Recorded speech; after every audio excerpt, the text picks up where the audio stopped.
Praise the Lord, ஹல்லேலூயா. கிறிஸ்துவுக்குள் பிரியமானவர்களே, இந்த அருமையான காலை வேளையிலும் தேவ சமூகத்துக்கு வந்தவங்கள் ஒவ்வொருவரையும் இயேசுவின் நேற்று நாமத்தினாலே அன்பின் வாழ்த்துக்கள். இந்த நாளிலும் சங்கீதம் 107 சங்கீதம் 29 வசனம் 30 வசனத்தை அடியேன் வாசிக்கிறேன். கொந்தளிப்பை அமர்த்துகிறார், அதன் அலைகள் அடங்குகிறது. அமைதியில் உண்டானது நிமித்தம் அவர்கள் சந்தோஷப்படுகிறார்கள்.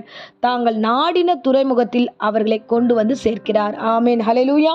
ஸோ இந்த நாளிலும் ஒரு பெரிய போராட்டத்திலிருந்து தப்பி பிழைத்தவர்கள் எப்படி சந்தோஷப்படுவார்கள் என்பதையும் இந்த நாளில் இந்த வேத வசனம் முழுக்க நமக்கு சொல்லப்பட்டிருக்கிறது. பார்த்தீங்கன்னா, இங்கே கடல் யாத்திரை பண்ணுகிறவர்கள், திரளான தண்ணீர்களுக்கு மத்தியில் கடல் யாத்திரை பண்ணி கொண்டிருக்கிறவர்கள், ஆழத்திற்குள்ளாக கடந்து போகிறவர்கள், அந்த இடத்துல திடீர்னு ஒரு கொந்தளிப்பு வரும்பொழுது அந்த கொந்தளிப்பை அவர்கள் எப்படி சமாளிக்கிறார்கள், எப்படி அந்த கொந்தளிப்பிலிருந்து அவர்கள் மறுபடியும் மீண்டு உயிரோடு ஜீவனோடு அவர்கள் கரை சேர்கிறார்கள் என்பதை நம்ம தொடர்ந்து 23 வசனத்திலிருந்து நம்ம வாசிக்கிறோம்.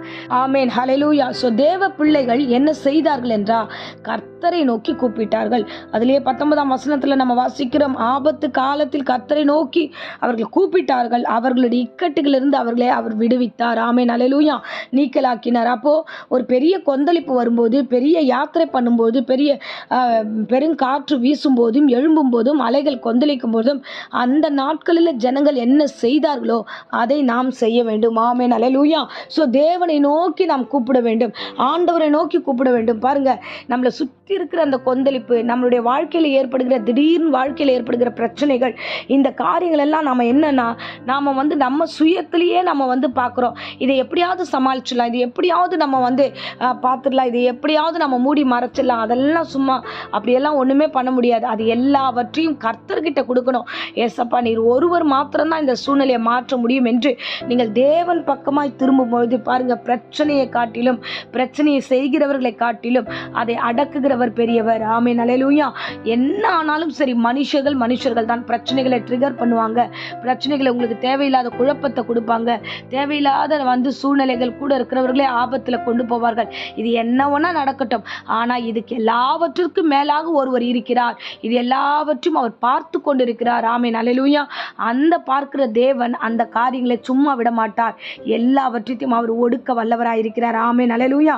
அவர் எல்லா இக்கட்டிலிருந்து, வசனம் 28 வசனம் வாசிக்கிறோம், இக்கட்டுகளுக்கு அவர்களை நீக்கலாக்கி அவர் விடுவிக்கும் பொழுது அந்த கொந்தளிப்பை அடக்கி, அந்த அலைகளை அடக்கி அமர்த்தி, அது மட்டும் இல்லை, அவர்கள் எந்த துறைமுகத்தை நாடினார்களோ, எந்த இடத்துல எப்படி வாழணும்னு சந்தோஷமா வாழணும்னு நினைத்தார்களோ அந்த இடத்துல கொண்டு போய் சேர்க்கிற தேவனாய் இருக்கிறார். ஆமென், ஹல்லேலூயா. பாருங்க, இதே மாதிரி தான் மத்தேயு சுவிசேஷம் 8 அதிகாரத்தில் இயேசு கிறிஸ்து சீஷர்களோடு படகுல அக்கறைக்கு போவார். அங்கே போகிற வழியில் என்ன நடக்குன்னா, திடீர்னு கடல் கொந்தளிக்கிறது, பெரிய காற்று வீசுகிறது. கடல் அந்த சீற்றத்தோடு காணப்படும் போது சீஷர்கள் எல்லோரும் பயப்படுகிறார்கள். ஆமென், ஹல்லேலூயா. யாருக்கா இருந்தாலும் ஒரு கடல் பயணம் போகும்பொழுது திடீர்னு ஒரு கொந்தளிப்பு வந்தால் இது என்னவாயிடுமோ, இது நம்ம முழுகிடுவோமோ, இது மரித்துடுவோமோ, அப்படியெல்லாம் ஒரு பயம் வர்றது சகஜம்தான். ஸோ அதே மாதிரி தான் அந்த சீஷர்களுக்கு அந்த பயம் வருகிறது. அந்த பயம் வரும்போது அவர்கள் எல்லோரும், ஐயோ ஐயரே, நாங்கள் மடிந்து போகிறோம் என்று சொல்லி அவர்கள் படகுல இருந்து அத்தனை பேரும், இயேசு கிறிஸ்து அந்த படகுல தான் இருக்கிறாரு. ஆனால் இவர்கள் எல்லோரும், அந்த 12 பேரும் கர்த்தரை நோக்கி, ஆண்டவரே நாங்கள் மடிந்து போகிறோம், ஆண்டவரே நீங்கள் எங்களை ரட்சிங்கன்னு சொல்லிட்டு அவங்க புலம்ப ஆரம்பிக்கிறார்கள். ஆமென், ஹல்லேலூயா. புலம்பி ஆரம்பித்த உடனே இயேசு கிறிஸ்து எழுந்த உடனே என்ன பண்ணினார்னா, காற்றையும் கடலையும் அதட்டினார். அது மிகுந்த அமைதல் உண்டாகிற்று. ஆமென். பிரச்சனையை உண்டு பண்ணுகிற பர்சன்ஸ் ஆண்டவர் திரும்பி பார்த்து, யாரால பிரச்சனை, எதனால பிரச்சனை, என்ன நடந்ததோ அவர்களை அதட்டுகிறார். அவர்கள் அந்த இடத்துல இருந்து மறு வார்த்தையோ சத்தமோ வரவே இல்லை. ஸோ தேவன் அப்படிப்பட்ட ஒரு அற்புதத்தை அந்த நாட்களில் செய்து திரும்பி பார்த்து சீஷர்களை பார்த்து அவர் ஒரு வார்த்தை சொல்லுகிறார், அற்ப விசுவாசிகளை ஏன் பயப்பட்டீர்கள் என்று சொல்லி ஆண்டவர் எழுந்தார் என்று வேதம் சொல்லுகிறது. ஆமென், ஹல்லேலூயா. ஆண்டவர் நம்மளோடு தான் பயணிக்கிறோம். ஆண்டவர் நம்மளோடு தான் இருக்கிறார், நம்மளை கூட தான் வருகிறார். அவருக்கு தெரியாதது ஒன்று நம்ம வாழ்க்கையில் நடக்கல.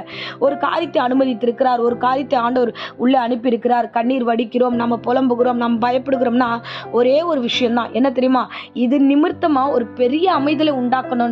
அதுக்கு முன்னாடி கொஞ்சம் கொஞ்சமா சத்தம் போட்டதெல்லாம் ஒரேடியாய் அது ரட்சிப்பாய் மாற வேண்டும் என்பதற்காக இருக்கலாம். ஆமென், ஹல்லேலூயா. சோ மிகுந்த அமைதல் உண்டாக்குகிறதை நாம் பார்க்கிறோம்.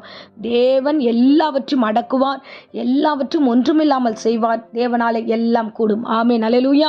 ஆகையால் நீங்கள் தைரியமாய் விசுவாசத்தோட தேவனை நோக்கி கூப்பிடுங்க.